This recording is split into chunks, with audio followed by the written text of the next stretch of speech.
à cette courte vidéo pour vous donner quelques éléments d'appréciation de cette situation absolument absurde, quoi, surréaliste, la situation que nous vivons en France. Ce qui a fait dire à François Asselineau, le président de l'UPR, il y a peu de temps là, hein, que la seule solution, eh bien, c'est que Macron démissionne. Ouais, mais enfin, là, monsieur Asselineau, vous êtes un doux rêveur, enfin un faussement doux rêveur. Je suis bien certain que vous n'imaginez pas un instant que Macron va dételer comme ça, même si vous considérez que Macron est en pleine dépression. Macron est un psychopathe, pervers, narcissique, déviant.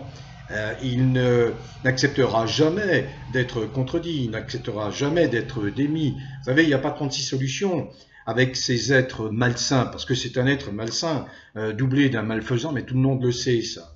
Il n'y a pas d'autre solution que de les éjecter d'une façon plus ou moins musclée. Plus ou moins musclée, ça veut dire pas forcément avec de la violence physique, mais avec ce que vous avez préconisé le premier dès 2018, c'est-à-dire la procédure de destitution. Et on en est bien loin parce que je m'arrêtais un instant sur les résultats de la motion de censure déposée par la France insoumise, parce qu'il y a une désolidarisation des groupes à l'intérieur de la NUP, hein, c'est-à-dire que, vous voyez, l'ambiance n'est plus au beau fixe, si tant est qu'elle l'ait été un jour au sein de cette NUP, hein, c'est un espèce de montage hétéroclite de circonstances. Bref, donc pour revenir à la motion de censure déposée par la France insoumise seule, et non pas à la NUP, hein, parce que les autres se sont désolidarisés de la France insoumise, eh bien cette motion de censure, qui a été votée une nouvelle fois par le Rassemblement national, et qui a agi en toute conscience, et bravo au Front national, parce que c'était une attitude citoyenne et salvatrice et salutaire, hein, parce qu'on vit dans une insalubrité macronienne totale depuis plus de 5 ans. Hein. Comme je parlais de la colère, hein, qui est un nom féminin. Eh bien, et on parle de mon ire.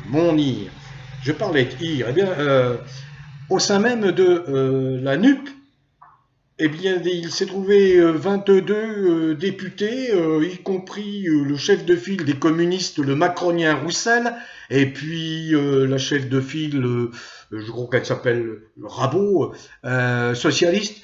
Il s'est trouvé 22 pour ne pas voter la censure déposée par la France insoumise, alors que le Rassemblement national a voté cette censure. Alors ça a déclenché, je dis, l'ire, la colère de Mélenchon, à juste titre. Mais enfin bon, c'est un politique madré, comme on dit. Hein. Il est là depuis des décennies, il connaît son affaire. Alors, il est un petit peu naïf aussi de penser que, en ayant constitué cette NUP au dernier moment, ce groupe interparlementaire, avec des gens qui se sont étripés, bagarrés alors qu'ils se réclament de la gauche, bon, vous savez, ces gens se détestent au sein de la gauche. Hein. Je vous renvoie à ma précédente vidéo.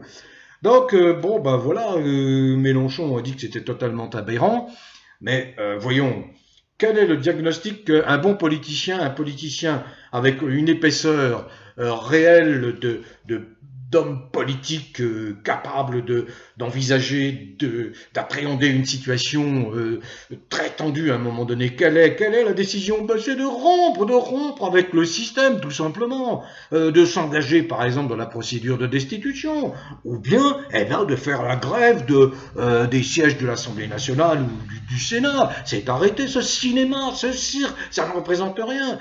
Les trois quarts des Français n'ont plus du tout le moral, voyons, on se rend bien compte. Regardez, hein, ils étaient très prompts, hein, ces bien pensants, vous savez, de la gauche, à montrer du doigt Madame Giorgia Meloni quand elle est devenue la présidente du Conseil italien, en disant ouais c'est une fasciste, etc. Bon, je m'étais félicité du fait que compte tenu des prises de position qui étaient les siennes pendant la campagne électorale, eh bien, qu'elle soit parvenue à éjecter ce Draghi malfaisant Draghi, voyons, qui a éjecté, qui a suspendu comme ce Macron malfaisant des milliers de soignants. Et que fait Madame Meloni, son ministre de la Santé? Que viennent-ils de faire? Eh bien, de réintégrer tous les soignants qui étaient suspendus, mais ils vont même plus loin, puisque ces soignants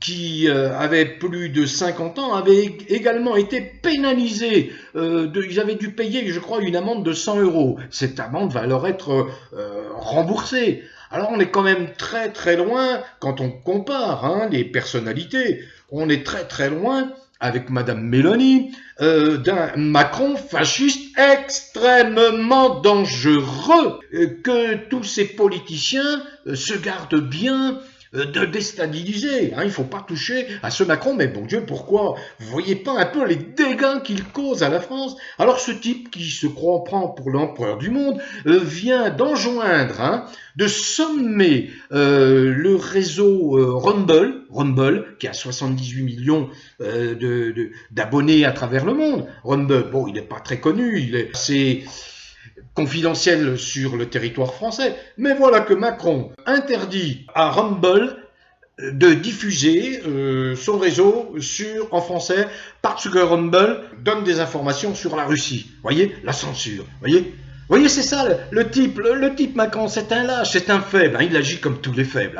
Voilà, il s'en prend à Rumble. Il ne va pas s'en prendre, bien sûr, à ceux qui lui servent la soupe. Je ne donne pas de nom, qui lui servent scandaleusement la soupe. Mais bon, le rachat de Twitter par Elon Musk va quand même changer la donne, je pense, dans les semaines et les mois à venir, avec un retour de la liberté d'expression sur ces plateformes, et vous verrez que là, il y aura une accélération des événements. Donc je ne veux pas être long aujourd'hui, c'est juste vous donner ces petites informations de nature à vous éclairer sur l'évolution de cette situation. Je sais bien sûr que les nuages couvrent la France. J'ai eu des contacts avec beaucoup de personnes et il y a très peu de gens qui ont le moral. Ils nous voient un avenir très sombre pour le pays, pour ce pays.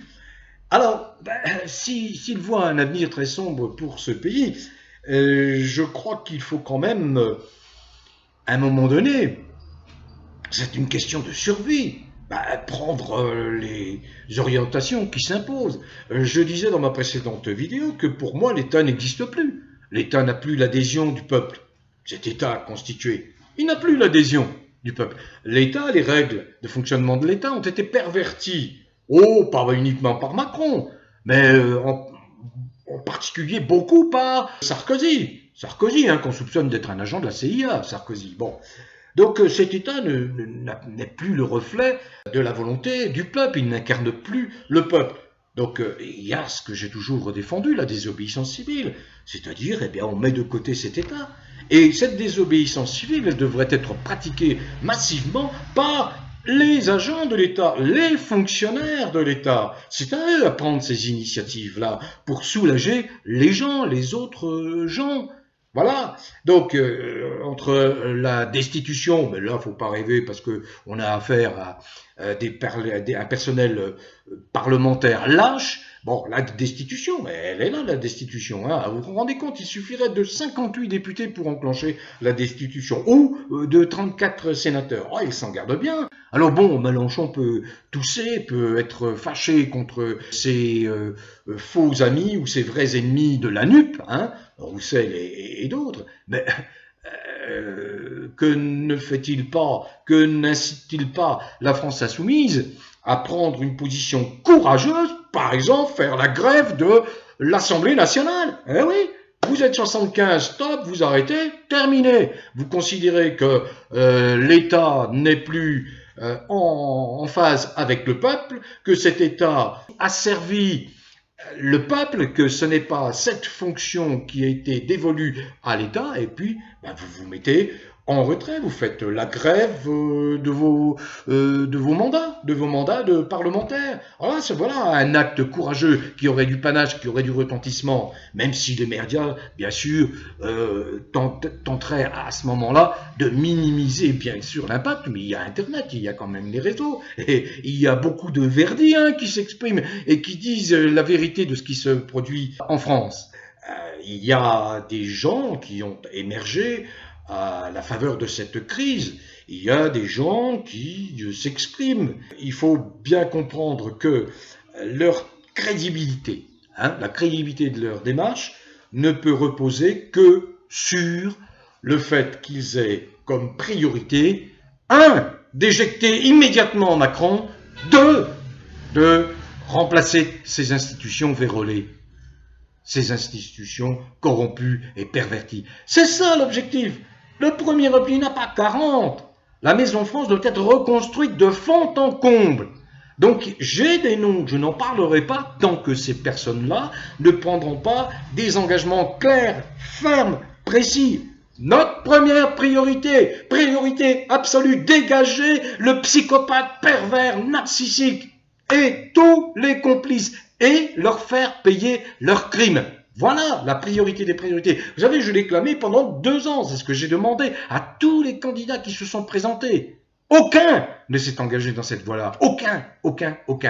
Donc il faut savoir, quand on est français, quand on veut rester dans un beau pays comme la France, quand on sent que ce pays est gangréné, il est gangréné de toutes parts, par les déviants, les fous, les transhumanistes, les minorités agissantes qui veulent nous faire prendre des vessies pour des lanternes. Eh bien, il faut quoi? Il faut mettre de l'ordre, il faut nettoyer la maison, il faut la nettoyer. Non seulement la nettoyer, mais il faut la reconstruire. La reconstruire, on ne veut pas la reconstruire en gardant ce régime en place. Voilà, donc c'est ça la priorité des priorités. Alors j'attends que des figures politiques qui sont en train d'émerger prennent des positions fermes, disent, ben voilà, nous, notre position c'est Macron dégage tout de suite, hop, tout de suite, et tout de suite mise en place de tribunaux spéciaux.